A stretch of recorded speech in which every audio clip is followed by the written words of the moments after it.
Bon, bonjour à toutes et à tous. Donc, on vient de faire un large tour d'horizon sur les applications de l'IA dans la sécurité. Maintenant, on va voir si ces technologies d'aujourd'hui, mais aussi du futur, sont en accord avec une certaine éthique et notamment si elles respectent ou au contraire empiètent sur la vie privée. Donc, on écoutera avec attention de 4 intervenants. Donc, Elisabeth Sellos-Cartel, qui peut venir à la tribune du ministère de l'Intérieur, qui est adjointe à la DP6, c'est-à-dire la délégation interministérielle au partenariat stratégie et innovation de la sécurité en charge de la vidéoprotection. On va entendre aussi deux autres personnes qu'on a déjà entendues dans la précédente table ronde. C'est Dominique Legrand de la N2V, le président de la N2V, qui est omniprésent. Et tout aussi omniprésent, Philippe Camilleri, qui est directeur général de SI et qui représente le GPMSE, la DMS cette fois-ci, d'accord. Et puis un nouvel intervenant, Alexandre Fous, qui est vice-président de Génération Sécurité, qui, comme chacun sait, est l'ancien CJCS, c'est-à-dire le club des jeunes cadres en sécurité. C'est un ancien jeune. Voilà, c'est ça. Elisabeth Sellos-Cartel, je vous passe la parole en premier pour que vous fassiez un point sur le plan du droit en matière de vidéoprotection et parler un petit peu des différentes réglementations qui existent en France. Je sais qu'il y en a beaucoup, mais vous allez être succincte et claire là-dessus. Alors on dit qu'il y a beaucoup de textes, en réalité il n'y en a pas tant que ça.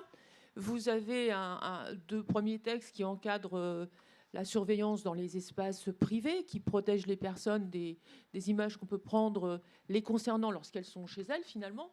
C'est l'article 226.1 du Code pénal et l'article 9 du Code civil. On a eu dans les années 95 une première directive européenne pour protéger les personnes, à l'époque plutôt de l'informatique et de sa montée en puissance. Et puisque la vidéoprotection, qu'on appelait à l'époque vidéosurveillance, s'est développée dans l'espace public, ce qu'a fait la France, eh bien, elle a pris un texte spécifique pour encadrer la vidéoprotection dans l'espace public. Et aujourd'hui, c'est ce texte-là qui permet les installations et l'exploitation des dispositifs de vidéoprotection, je dirais entre guillemets classiques, c'est-à-dire la surveillance à distance avec des caméras qui collectent des scènes de vie et qu'on analyse soit en différé, soit en direct si possible, pour être un peu proactif quand c'est possible. Et puis, la directive de 95 a été remplacée récemment par un règlement européen, le règlement général de la protection des données, qui a trouvé son application en France depuis le 25 mai 2018. Et initialement, lorsque ce règlement européen a été publié, les discours qui encadraient finalement sa publication étaient de dire, voilà, avec le règlement européen, aujourd'hui, les gens pourront faire ce qu'ils veulent plus facilement, sous leur responsabilité. Ils devront démontrer les finalités, les modalités d'usage et s'assurer que les grandes bases légales voulues par ce règlement sont respectées. On en est donc là aujourd'hui. Et je rajoute quelque chose, puisque tout à l'heure j'entendais parler du son.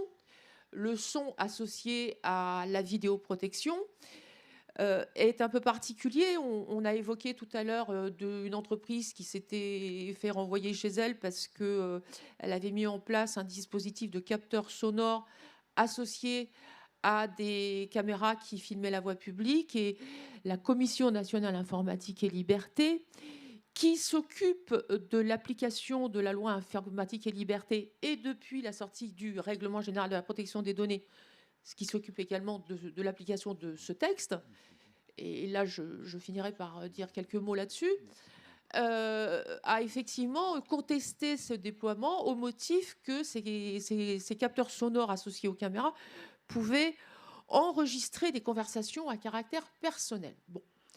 Alors, il existe un texte dans le Code pénal, c'est le même article L226.1 du Code pénal, mais son premier alinéa dit qu'effectivement, L'enregistrement de paroles prononcées à caractère confidentiel, c'est un délit, sans le consentement des personnes qui les ont prononcées. Et là, la différence avec l'image, c'est que l'enregistrement du son et des paroles prononcées à caractère confidentiel, c'est un délit, quel que soit le lieu d'enregistrement.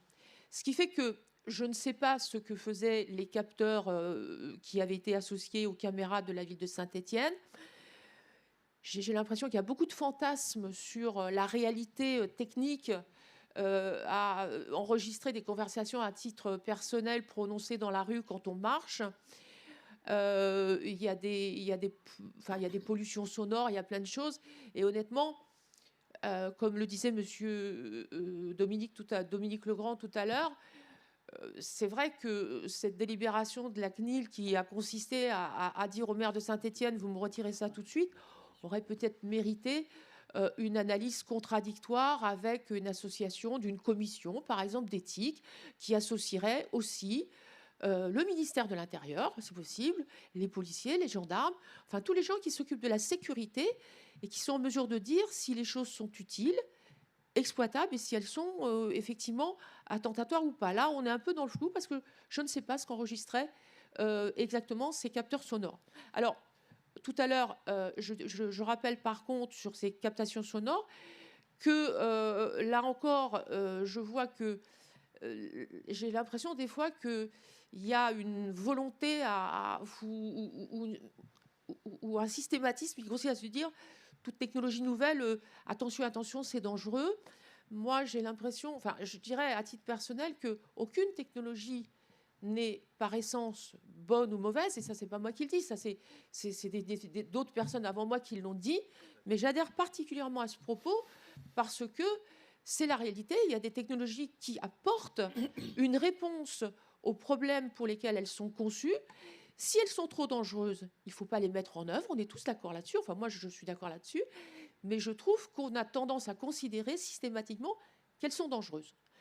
Voilà ce que je voulais dire, parce qu'en réalité, sur ces captations sonores, il y a une autre entreprise qui a développé un produit particulier qui, lui, consiste à n'enregistrer aucun son distinctif. C'est uniquement un niveau sonore. Et lorsque la CNIL a rendu sa délibération pour la ville de Saint-Étienne, cette entreprise qui avait obtenu des accords, des marchés avec certaines collectivités, m'a appelé en me disant voilà, je suis très embêtée parce que suite à ce problème, les communes ne veulent pas aller plus loin dans cette captation sonore que moi je leur offrais et qui aurait permis simplement aux opérateurs d'être alertés sur un niveau sonore quelque part sans qu'à la base on ne sache quelque son que ce soit, ni même c'était impossible avec ce dispositif d'enregistrer des conversations. J'ai proposé à cette dame qu'elle se rapproche de la CNIL, qu'il l'a renvoyée à faire une certification. Cette entreprise a donc demandé au CNPP, qui est le Centre national de prévention, de lui faire une certification attestant que son dispositif n'enregistrait aucune parole, aucun son qui permet de distinguer ce dont il s'agit. Et malgré ça, j'entends toujours la CNIL soudain dire que ce dispositif, elle ne sait pas trop ce qu'il y a derrière, alors qu'en fait, elle a été destinataire de la notice technique et que c'est elle-même qui a renvoyé l'entreprise vers le CNPP pour une certification. Alors, honnêtement, tout ça me fait dire que je m'interroge un petit peu sur la possibilité d'évoluer en matière de vidéoprotection, parce qu'aujourd'hui, c'est vrai que fortement encouragés par l'État, par nos services, les dispositifs se sont beaucoup développés, on les a accompagnés financièrement. Les communes ont mis beaucoup de dispositifs sur la voie publique pour essayer d'enrayer. Le but, c'est quoi ? C'est pas de surveiller les gens, contrairement à ce que les gens pensent. Bien évidemment, il peut toujours y avoir quelqu'un de malveillant, mais le but, c'est tout de même d'essayer de repérer quelque chose en amont pour arriver assez tôt, pour faire que le pire n'arrive pas. Et la multiplication des capteurs ne permet pas, quand il y a une vision en live, aux opérateurs d'être forcément réactifs. Et donc, aujourd'hui, on parle de de technologie un petit peu avancée. On me dit, j'entends dire qu'il y a une consultation de la Commission nationale informatique et liberté en ce moment. Oui, on va en parler. Jusqu'à après-demain, jusqu'à demain, je crois, qui dit, voilà, je vous consulte, dites-moi ce que je peux changer dans ma délibération. C'est bien de le faire, mais d'un autre côté, j'aurais trouvé normal de faire un peu autrement. C'est-à-dire, avant de faire une résolution et de demander aux gens s'il y avait quelque chose à changer, de réfléchir ensemble à une résolution commune pour essayer de trouver les bons points, les bons points d'atterrissage pour que tout se passe dans les meilleures conditions possibles. Et ce n'est pas ce qui s'est fait. Et moi, j'ai lu cette proposition de résolution. J'ai constaté, alors je l'ai mal lue, je l'ai mal comprise. J'ai constaté quelques revirements de jurisprudence de la CNIL elle-même, qui avait dit pendant longtemps que, par exemple, le vêtement porté par une personne n'était pas une donnée à caractère personnel, parce qu'il suffit, finalement, je commets un acte malveillant, je porte un pull rouge, je pars en courant et je retire mon pull. On ne va pas me retrouver. La CNIL avait dit qu'effectivement, le pull n'est pas une donnée à caractère personnel. Or, dans la résolution telle que je l'ai lue, eh bien, d'un seul coup, même ça, c'est devenu une donnée à caractère personnel. Alors, ce que je trouve d'ailleurs en plus un peu curieux, c'est que le règlement général de la protection des données n'encadre pas la donnée à caractère personnel elle-même. Il encadre le traitement de ces données à caractère personnel. Et ce qui n'est pas très clair, c'est qu'est-ce qu'un traitement de données à caractère personnel? Est-ce que quand j'ai des opérateurs qui vont, grâce à un logiciel intelligent, repérer des chiens errants qu'on m'a signalés dans la rue, je repère les chiens, ça va m'attirer sur des images que mon opérateur dispose éventuellement s'il a la chance de tomber dessus. Grâce à ce dispositif automatisé, ça va attirer son attention spécifiquement sur cette image qu'on a besoin de repérer. On n'a pas fait un traitement de données à caractère personnel des personnes qui sont sur ces images. On a fait un traitement de données qui permet de repérer un chien. Et donc, pour autant, dans la résolution telle que je l'ai lue, tout est traitement de données à caractère personnel. Et donc, je vois bien que la volonté, et après je laisserai la parole à mes collègues, oui. Je vois bien qu'il y a une volonté aujourd'hui qui consisterait à dire que nous sommes dans un monde où les technologies montent en puissance, il faut y faire très attention, il faut y faire attention. Il n'y a qu'une institution qui est capable de le faire, oui. C'est la Commission nationale informatique et liberté avec le règlement général de la protection des données. Et moi, je pense que les services de l'État, les services opérationnels doivent avoir leur mot à dire et continuer de participer aux dispositifs d'autorisation qui existent actuellement, qui dépendent des préfets, qui existent en préfecture. Voilà. Merci. Dominique Legrand, alors quel est votre point de vue justement sur tout ça? Est-ce que vous pensez que le droit bâillonne les industriels? Est-ce que justement en France, on n'arrive pas à imposer des nouvelles technologies à cause d'une réglementation qui serait trop tatillonne, disons? Oui, le terme de bâillonner est le bon terme. Cette même CNIL génère à mes yeux une insécurité juridique qui, pire que de dire ça c'est bon, ça c'est pas bon, elle dit là un petit peu, beaucoup, passionnément. Bon. Donc, pour que tout le monde soit bien au courant, la CNIL a émis donc effectivement cette consultation publique. Et donc le document qui est public, hein, qu'on peut bien sûr vous envoyer, vous pouvez trouver sans doute sur le net. Moi, j'ai eu, dans les 150 membres, j'ai eu des retours très, très véhéments en disant c'est une catastrophe, c'est la clé sous la porte. Parce que, basiquement, dans ce que dit Elisabeth Sellers-Scartel, à nouveau, pratiquement tout est interdit, quoi. C'est-à-dire que l'IA, c'est mal. Et puis, sur le principe que, de toute manière, comme ça n'existait pas avant, on peut toujours dire que c'est disproportionné, que maintenant, une machine automatique, wow, tout de suite, on peut dire que c'est disproportionné. Ça, c'est un terme magique pour eux, pour lever le carton rouge et dire c'est pas bon. Donc en fait, ce texte, moi j'ai eu des sociétés qui m'ont dit ce texte est une catastrophe. Bon. Donc immédiatement, nous c'est le réflexe AN2V, on monte un groupe de travail, on se retrouve à une trentaine en Zoom on avait un petit peu plus d'un mois pour faire tout cela.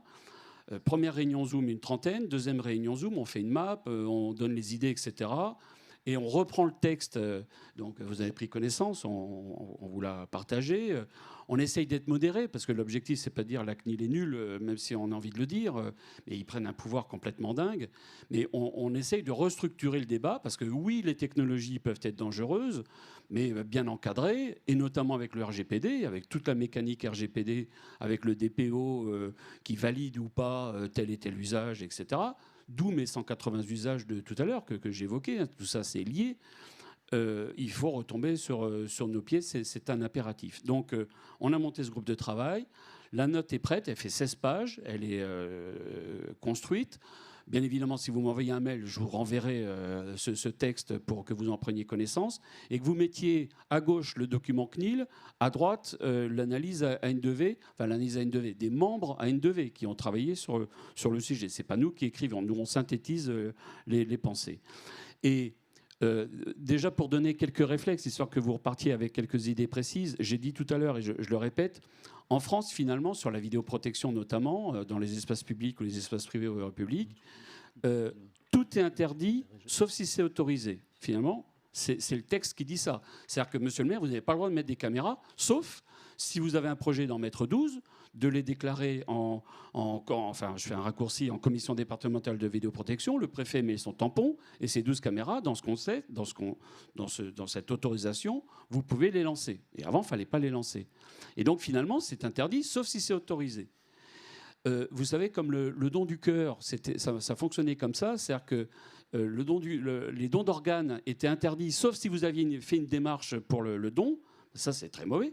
Aujourd'hui, ils ont inversé la chose en disant, de base, vous êtes donateur, sauf si vous avez fait une démarche pour interdire le don d'organes. Ben, nous, on demande déjà, dans un premier temps, et c'est tout simple, de dire que tout est autorisé, à moyennant RGPD, etc. On a un cadre, on n'est pas complètement idiot. Hein. Et le DPO, le DPD en français fait son travail. Tout est autorisé, sauf si à un moment donné, on s'émeut d'une situation où une caméra devient raciste ou je ne sais pas quoi. Et là, on interdit effectivement cet usage. Là, déjà, ça libérerait un petit peu l'énergie. Donc, dans cette proposition, on a décrit effectivement ce qui nous avait beaucoup ému à la lecture de tout cela. Basiquement, par exemple, tout ce qui est en réel est rejeté. Oui, si vous voulez faire un petit peu de statistiques automatiques, peut-être pour de l'élucidation, mais tout ce qui est en réel, c'est dangereux, c'est tout de suite attentatoire aux libertés individuelles.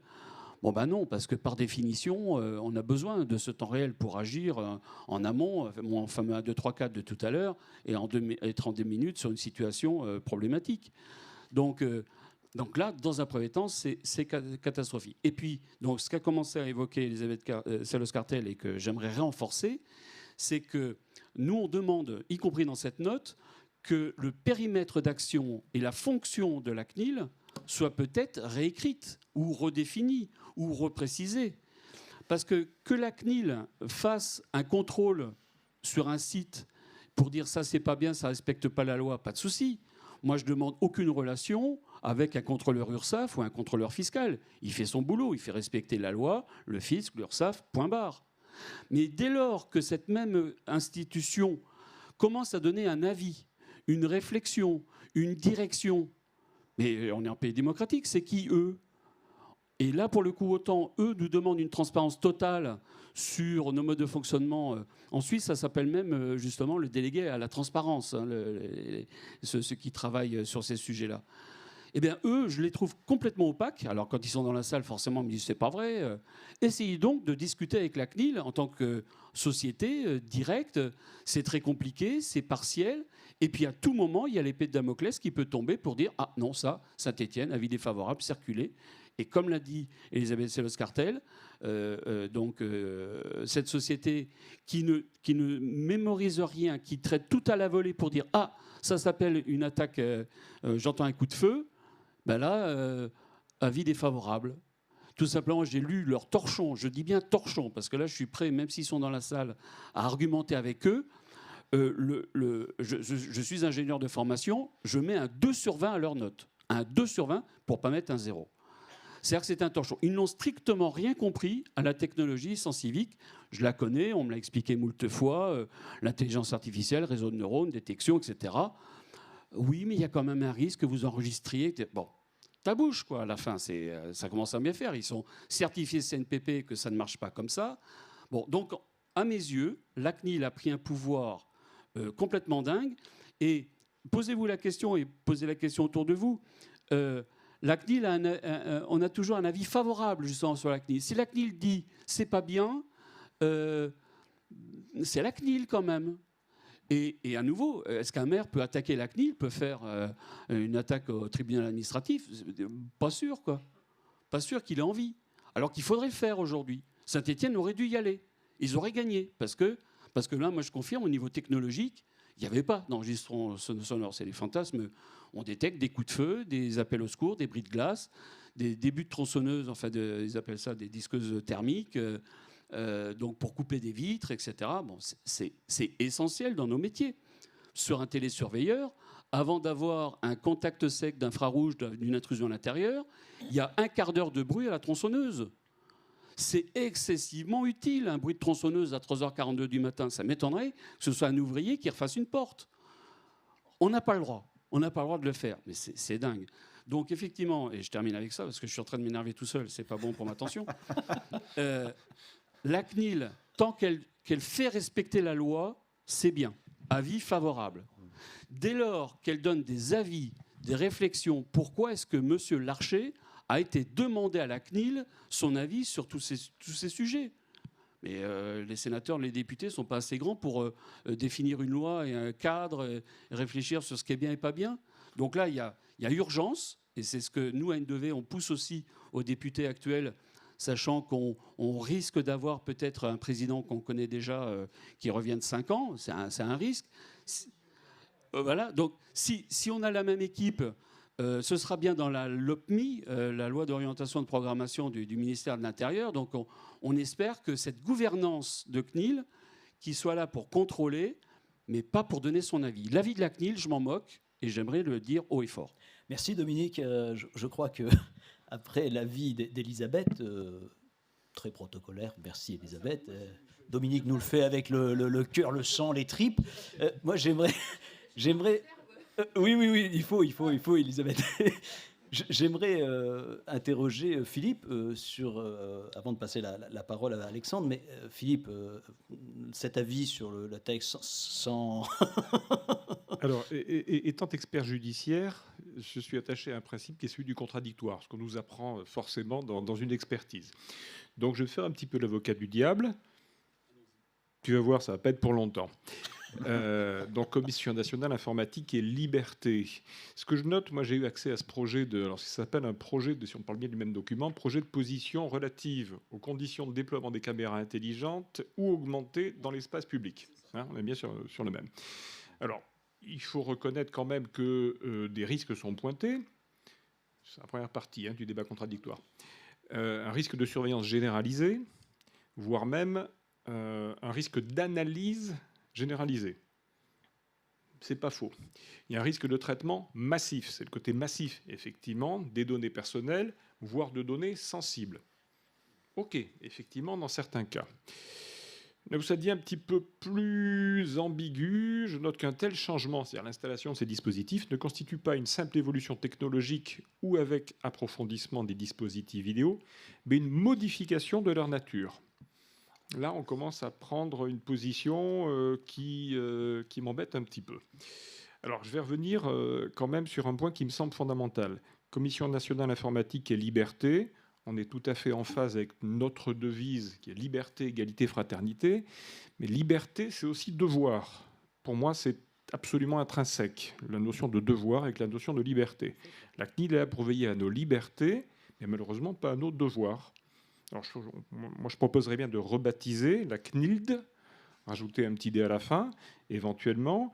Et pourquoi cette notion de devoir? Parce que la liberté, ma liberté de ne pas être vu, qu'on ne sache pas ci, qu'on ne sache pas ça, ma liberté de jeter un papier dans la rue, oui, bien sûr, j'y suis attaché, bien sûr. Mais je suis autant attaché au fait que le gars que je vais croiser dans la rue ne jettera pas ce papier. C'est-à-dire que ma liberté de ne pas subir cela s'arrête là où sa liberté commence, bien évidemment. Et c'est là où je trouve que le rôle effectivement de la CNIL va trop loin et qu'on se prive d'outils performants qui mettent à mal les différents industriels. Je ne peux que vous rejoindre là-dessus, sur le fait qu'on va trop loin dans cette réglementation et on pourrait quand même améliorer notre cadre de vie de façon générale sans arriver à de la surveillance de masse telle qu'on peut la voir dans les mauvais films de science-fiction. D'autant que, sauf erreur de ma part, si on se l'impose et que sur notre territoire national, les concurrents de ces mêmes entreprises ne vont pas se priver de produire des solutions qui nous fermeront les marchés à l'export. Exactement. On est déjà dépassé aujourd'hui sur certaines technos. La recofaciale, je pense qu'en France, on n'est pas bon. On va en parler après, oui, de ça. Alors, Alexandre Fous, je voudrais vous passer la parole après ces 3 discours plus ou moins punchy. Est-ce que vous pouvez nous expliquer quelle est la position de votre association et plus généralement sur comment on effectue une protection de la confidentialité des données? Faut faire simple, après tout ça. Je vais commencer déjà par quelque chose qui m'avait assez interpellé justement par rapport à cette problématique d'éthique et morale. C'est une parution donc, de l'école de guerre économique, de l'école de guerre tout court, qui posait la problématique de l'intégration et de l'utilisation de l'IA et de la robotique sur le champ de bataille. Je vous passe toute la réflexion sur les conditions d'engagement et autres. Ce qui était intéressant, c'est la fin de cette parution. Il posait une question simple qui disait: à quel moment un État, dans le cadre d'un conflit, décider en son âme et conscience de ne pas utiliser de la supériorité du coup sur le champ de bataille de certaines technologies, comment elle pouvait le justifier et comment elle justifierait sa responsabilité morale d'un pays qui, du coup, potentiellement serait rayé de la carte parce qu'à un moment, d'un point de vue éthique, n'a pas à décider que cette utilisation serait contraire à l'intégralité, finalement, des règles du champ de bataille, de la morale de l'époque. Et on posait, finalement, la question du temps long. Et je trouve que, finalement, aujourd'hui, c'est ça, finalement, la question qui se pose pour nous. C'est le principe entre, d'un côté, un certain nombre de règles d'éthique, la morale sur le long terme, et dans notre champ de fonctionnement, finalement, c'est le principe de réalité. Donc si on revient par rapport à ça, d'un point de vue très simple, les dernières parutions, notamment les directives comme le RGPD, c'est pas un texte finalement de conformité, c'est un texte par le risque. Le cœur de la démarche, c'est d'avoir une philosophie sur de la protection de données et de dire à l'ensemble des acteurs, vous êtes tous des grands garçons. C'est pour ça que je vous demande de faire vos propres analyses de risque, de déterminer l'ensemble des mesures organisationnelles, techniques, conditions d'emploi de cette donnée, et derrière, de respecter un certain nombre de principes de base, de transparence, de finalité déterminée, de minimisation de la donnée, de sécurisation, de purge. Et elle vous dit, si vous ne le faites pas, si je vous contrôle, je viendrai et je vous sanctionnerai au niveau qui est concrètement de la faute et du préjudice moral et du préjudice potentiellement physique que vous avez fait courir aux personnes physiques. Bah, tout y est. Pourquoi du coup introduire ce principe d'interdiction systématique, vu qu'on nous laisse la marge de manœuvre pour être des grands garçons? D'ailleurs, elle le fait à travers un de ses textes qui est sur le texte notamment sur le traitement biométrique, où il y a un article 3 qui pour moi est fondamental, où on commence par un certain nombre d'interdictions, vous dit vous ne pouvez l'utiliser que pour ça, que pour ci, que pour ça, mais elle vous dit dans l'article 3, vous devez argumenter le fait que vous utilisez et notamment que vous fassiez le travail d'exposé d'argumentation pour la raison pour laquelle vous souhaitez utiliser cette technologie. Donc sur le fait, elle vous laisse une marge de manœuvre.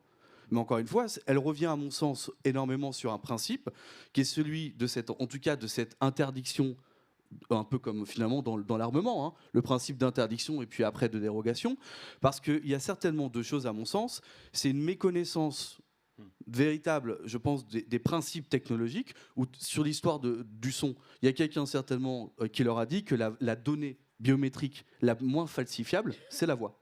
Il y a certainement quelqu'un qui leur a dit ça, et que du coup, on s'est structuré là-dessus. Donc il y a plein de choses comme ça, où du coup, il y a des présupposés, des postures, qui sont sur une mauvaise, finalement, connaissance des mécanismes réels. Deuxième sujet, et c'est là où, par contre, il faut, à mon sens, lui rendre lui rendre entre guillemets hommage, c'est qu'elle a un rôle qui est compliqué, qui est celle de comment dirais-je, de voir un monde où, contrairement au nôtre, où on a beaucoup d'interdictions, où on se concentre beaucoup sur la sûreté, sur la confidentialité notamment des données, parce que les principes de sûreté, c'est que je peux vous assurer que les systèmes d'information de sûreté, il y a quand même un très gros travail qui est fait sur ces aspects-là, c'est que contrairement à nous, le monde est interconnecté, les systèmes d'information sont interconnectés, tout est externalisé. On a une dépendance énorme à des écosystèmes. Et ça, la CNIL, elle en a peur. Et elle a raison. Parce que la majorité des cas de figure, on se rend compte que c'est des petits sous-traitants qui travaillent sur une petite partie d'un système entier de mise en production sur un traitement sensible et qui s'avère que l'ensemble de la démarche est clean. Mais c'est cette petite pierre qui va faire que l'intégralité finalement du traitement qui était plutôt fiable et que l'ensemble était plutôt sécurisé qui va tomber. Donc son combat, il est compréhensible. Maintenant, le principe encore de réalité, c'est que ce texte-là, il va se confronter en 2024 au GU 2024, en 2024 aux Jeux Olympiques, où la majorité, l'intégralité des acteurs de la sécurité privée, donc potentiellement, je parle plutôt donc tout ce qui est gardiennage, tout ce qui est agent de sécurité privée, ils n'assumeront pas d'augmenter drastiquement le nombre finalement d'agents pour une courte période parce que économiquement, ils ne pourront pas les réinjecter. Alors on va faire comment ? La seule biais qui reste, la seule problématique, enfin plutôt l'une des rares solutions, c'est celle de la technologie. Et contrairement à ce qu'on raconte, je trouve que c'est des cas d'usage où c'est ça qui est intéressant en sûreté, c'est qu'on ne fait pas des choses qui ne fonctionnent pas. C'est-à-dire que nos principes actifs, l'utilisation des technologies, elles sont maîtrisées de bout en bout. Et l'avantage, c'est que la majorité des finalités, elles sont toujours bien déterminées, parce qu'à la fin, si ça ne fonctionne pas, c'est pas recetté, c'est pas vendu.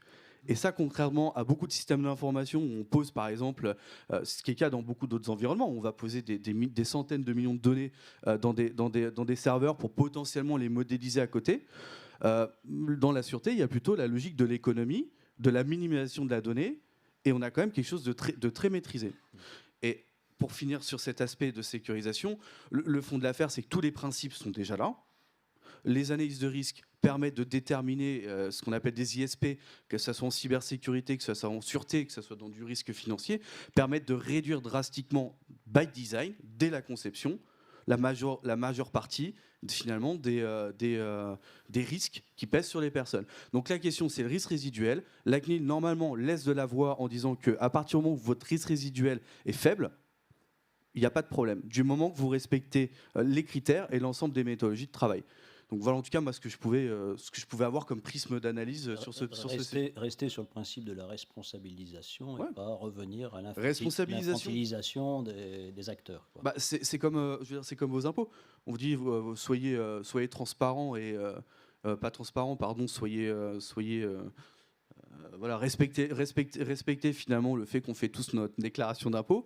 Si vous la faites pas, bah après tout, c'est pas grave. Mais si je vous attrape, vous paierez en conséquence. Bah, c'est un principe, moi, qui me va très bien.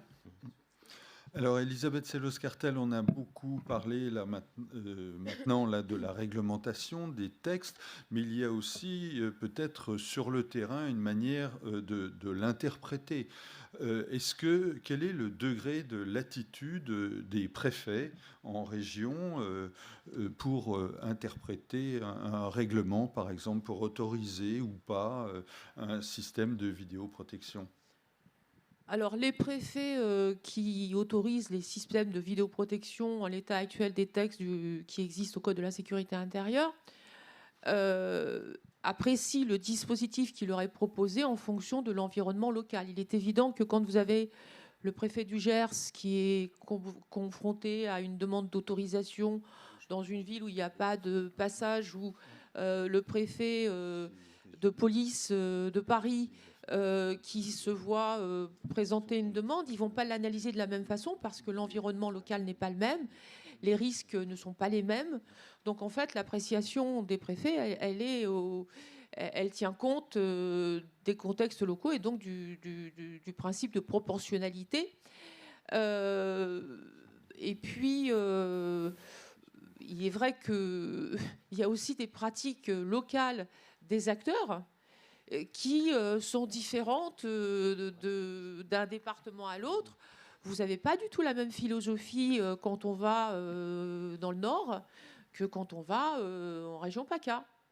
Il y a des endroits où on a tendance à voir les choses avec un peu plus de légèreté, et d'autres où il y a des principes qui sont prégnants, plus forts, et auxquels le préfet devra tenir compte. Donc en fait, il est vrai que souvent les gens sont confrontés ou ont le sentiment d'être confrontés à des interprétations divergentes.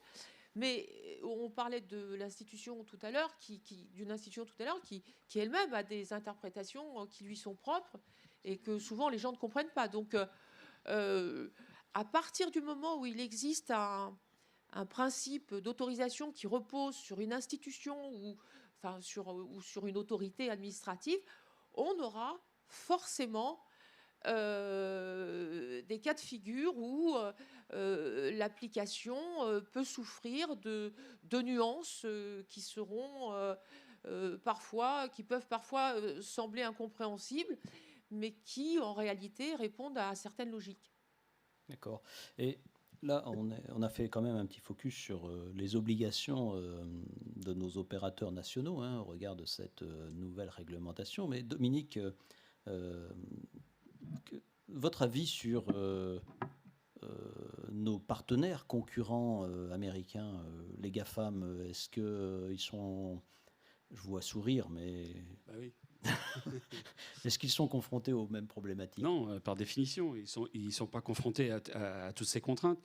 Donc en fait, par exemple, lors des discussions en Zoom, un de nos membres a très rapidement donné cette petite comparaison que j'aime bien pour que tout le monde comprenne bien finalement sur quelle problématique nous nous trouvons.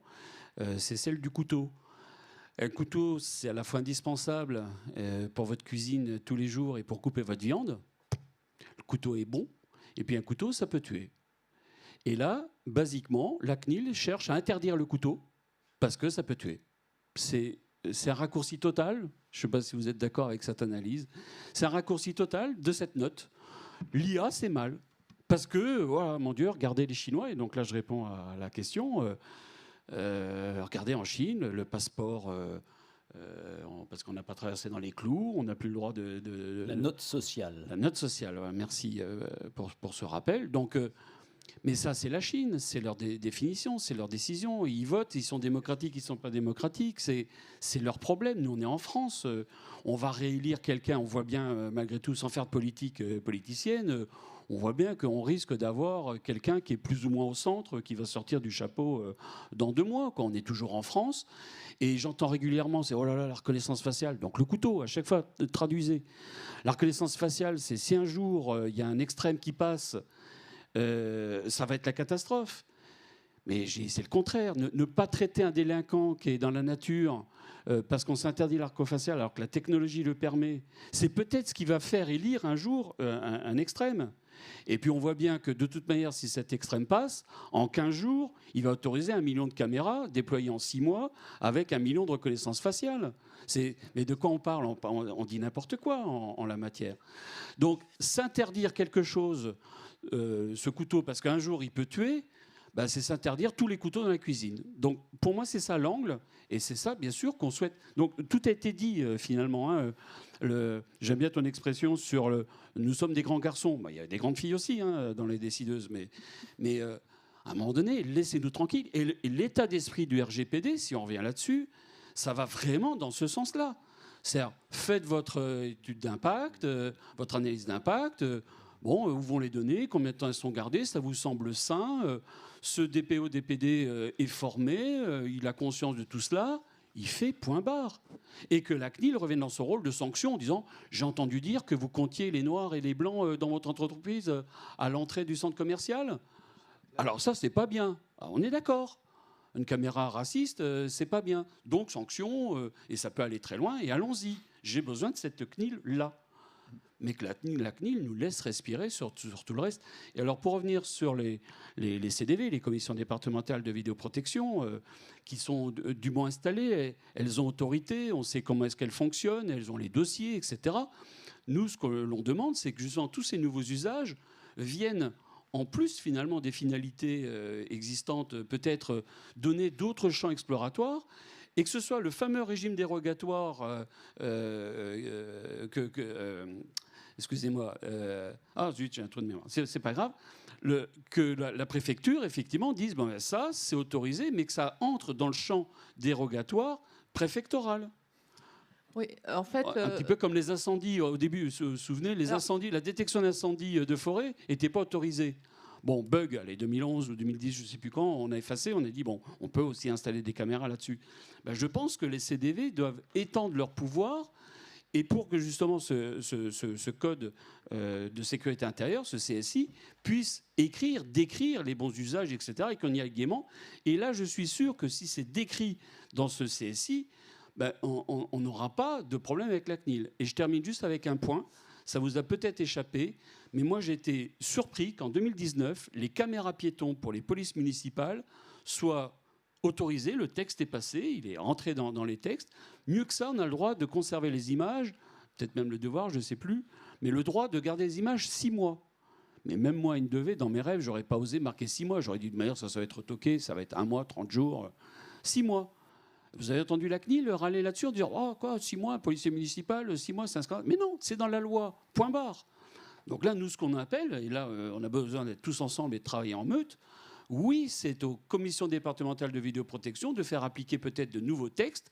Et on a 5 ans pour bosser avec le nouveau président, son équipe et toutes les équipes ministérielles pour travailler sur des vrais sujets.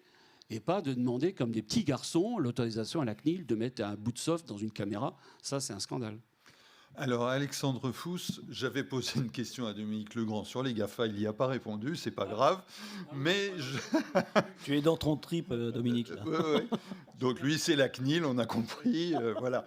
Bref, j'aimerais bien que vous répondiez justement sur les GAFA, le rôle des GAFA. Est-ce que ces grands groupes multinationaux se jouent justement des réglementations nationales ou pas, à votre avis ? Ah, vous dites bah oui, moi je crois surtout que ce sont des entreprises, voilà, que ça fait de la conquête de marché, et que surtout ils ont quelque chose qu'on ne sait plus faire, c'est qu'ils ont gagné certaines batailles. Voilà. Donc si on revient, et c'est ça votre sujet au début, vous aviez parlé de souveraineté. Et quand vous avez posé la question, j'ai pris un peu de recul et je me suis dit mais comment je vais faire quelque chose de simple sans enfoncer des portes ouvertes et faire ça en 2 minutes. Et j'essaie un peu de prendre de recul et l'Ukraine m'a donné finalement cette situation actuellement m'a donné quelques pistes. Je me suis rappelé d'une partie de mes cours, notamment sur les conflits armés. Et je me suis dit, tiens, si on transcrit la notion de champ de bataille à la concurrence et autres, et qu'on considère que le monde est globalisé, qu'est-ce qu'on est en train de vivre finalement ? Ce qu'on est en train de vivre, c'est que les Américains, les GAFAM, la majorité en tout cas, puisque ce sont plutôt américains, ont fait ce qu'ils savent très bien faire. Ils ont eu une idée de produit, ils l'ont marketé, ils ont mis une somme d'argent monstrueuse et ils ont gagné une bataille qui est essentielle, qui est celle de la notion des services bureautiques. Voilà. Le Covid n'a fait qu'accélérer ça. Jusqu'à preuve du contraire, je pense que la majorité des gens ici présents ont soit Office 365, soit sont en train de migrer dessus. Ou en tout cas, la majorité l'ont. Je vois un petit nom, mais c'est une des réalités aujourd'hui. Le move to cloud est aussi une réalité. Passant là-dessus, on a perdu cette bataille. La question, c'est qu'est-ce qu'on fait maintenant ? Qu'est-ce qu'on fait ? Est-ce qu'on applique la logique bête et méchante d'essayer de se battre en se disant qu'on est sur un terrain de bataille où on est face à deux armées conventionnelles ? La réponse est non. Et ça, c'est le deuxième axe, c'est assumer qu'on est dans une guerre asymétrique. Nous n'avons pas les moyens. Ça ne sert à rien de se battre avec des armes que nous n'avons pas. Trouvons d'autres armes. Et les armes, on les a déjà. Et si on assume cette asymétrie, les armes, on en a 2. Nos 2 armes, c'est les mathématiques et c'est le droit. On a un droit puissant. Et quand je dis la mathématique, c'est que nous avons des chercheurs brillants. Et la mathématique appliquée aujourd'hui face aux GAFAM, c'est le chiffrement quantique. Le chiffrement quantique, c'est une réalité. L'hébergement, pareil, le droit. Aucun traitement sensible ne doit pouvoir être fait depuis un territoire hors de l'Europe. Condition non négociable. Aucun système de résilience informatique ne peut tenir sur un système exporté, parce que ça veut dire de la réplication de système. Ça, c'est aussi une des conditions. Parce qu'encore une fois, la bataille des services est perdue. Quand je dis les services et de l'hébergement, aujourd'hui, vous êtes sur Office 365, vous êtes sur de l'Amazon Cloud. En 2 minutes, vous pouvez créer une virtuelle machine pour 12 pays à travers le monde au même moment pour des équipes différentes. Ça, c'est la réalité. Face à ça, qu'est-ce que vous faites? Voilà. Donc, il y a des canevas méthodologiques.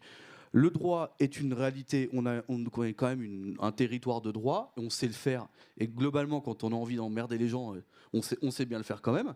Et ça c'est une réalité. La souveraineté est en train de se restructurer avec le conflit ukrainien, ce qui est intéressant. On a le chiffrement, on a aussi d'autres thématiques qui s'appellent le zéro trust. Ne faisons pas confiance a priori en utilisant uniquement ce qu'on appelle finalement tout ce qui est plan d'assurance sécurité, puisqu'ils ne sont jamais contrôlés, on ne les surveille pas.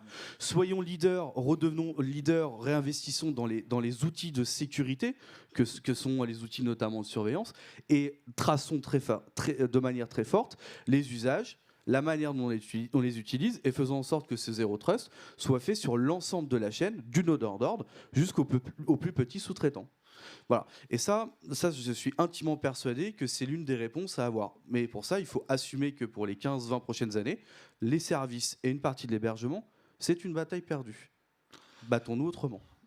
Alors, Elisabeth Sellos-Cartel, on va vous laisser le mot de la fin, parce que vous devez partir bientôt. Puis, de toute façon, la table ronde se termine. On va parler, on en a parlé un petit peu tout à l'heure, en filigrane, de la reconnaissance faciale. Est-ce que c'est pas dommage que cette technologie ne soit pas utilisée pour les JO de 2024, puisque ça a été décidé, ou annoncé comme tel, et ça fait d'ailleurs la transition avec la prochaine table ronde sur la sécurité événementielle. Mais donc sur la reconnaissance faciale, où on en est, et donc c'est une grande vitrine, les JO, ça ne pourra pas se faire. Alors, la reconnaissance faciale, qui relève donc d'un dispositif qui repose sur la biométrie, est inscrite dans le règlement général de la protection des données. Il n'est pas prévu dans nos textes nationaux cette utilisation, et c'est le règlement général de la protection des données qui dit 2 choses. Dans les espaces privatifs, c'est interdit, sauf dans 6 cas dérogatoires. Et d'ailleurs, je remarque que le grand ami de notre ami Dominique, qui est la Commission nationale informatique et liberté, a tendance à oublier qu'il y a bien 6 cas de dérogation possibles, et que dans ces cas de dérogation possibles, il y a la légitimité pour agir. Or, ce que je vois sur cette possibilité d'usage qui est proposée donc par le texte, il suffit que quelqu'un fasse une étude d'impact et écrive les modalités d'usage, pourquoi il le met en œuvre, etc., et pourquoi il estime être légitime pour agir.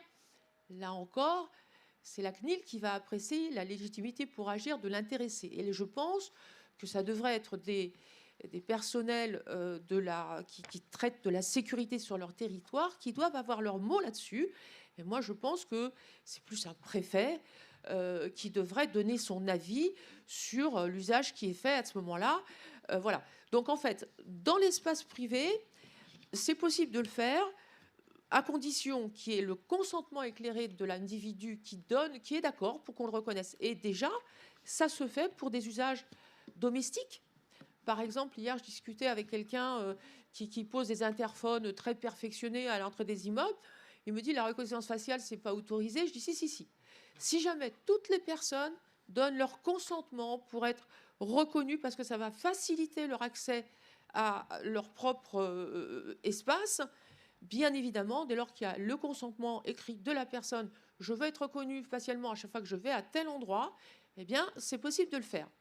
Dans les entreprises, notamment sensibles, on peut être considéré comme étant tout à fait légitime pour agir, dès lors qu'on a un établissement qui est complexe et qu'on voudrait être sûr que celui qui porte le badge, c'est bien celui à qui on l'a remis. Là encore, on peut imaginer que grâce au dispositif du RGPD et en s'appuyant sur ce cas dérogatoire de la légitimité pour agir, on puisse le faire. Voilà, donc il y a quand même des cas de figure dans les espaces privés où ça se fait déjà, et ça se fait pour des usages domestiques comme les transactions bancaires. La Société Générale pour les clients qui sont d'accord, peuvent se reconnaître et à partir de leur smartphone font directement des transactions bancaires. Donc, il ne faut pas dire que ça ne se fait pas du tout, ça peut se faire, mais c'est vrai que les cas dérogatoires sont souvent regardés à la lorgnette et c'est peut-être ça qui pêche. Dans l'espace public et la reconnaissance faciale aux fins de poursuivre des personnes qui seraient recherchées pour des infractions, là, ce que dit la CNIL, et c'est vrai, c'est le droit européen qui l'a dit, c'est comme ça, elle ne dit pas qu'il ne faut pas le faire. Elle dit qu'il faut un texte qui encadre la façon de le faire et pourquoi on le fait. Alors, comme les institutions sur un plan politique redoutent peut-être des réactions citoyennes, ont du mal à s'engager là-dedans, mais je pense que certaines expérimentations vont être faites là, pour les Jeux Olympiques. Il n'est pas impossible que, par exemple, on fluidifie les entrées à partir de la reconnaissance faciale de celui qui aura acheté son billet, par exemple, s'il est d'accord. Soit on s'appuiera sur le consentement éclairé de la personne, soit un texte finira par encadrer ce dispositif, mais au service, cette fois, des autorités publiques qui pourraient avoir besoin. On peut très bien imaginer que on injecte la photo d'une personne qui vient d'être se faire enlever dans les dispositifs communaux qui existent sur le territoire pour retrouver le plus vite la personne enlevée. Il y a des cas de figure qu'on peut très bien imaginer. Alors, je ne sais pas à ce stade si tout cela aboutira, mais c'est des réflexions qui sont quand même en cours. En tout cas, merci Elisabeth, parce que là, ça fait la transition avec la prochaine table ronde et nous avons conclu, répondu à votre attente et votre train, vous pourrez le prendre à l'heure. Merci Elisabeth, merci messieurs pour cette très vigoureuse table ronde. Et nous venons d'avoir un coup de fil de la CNIL, ils veulent te voir, hein, Dominique.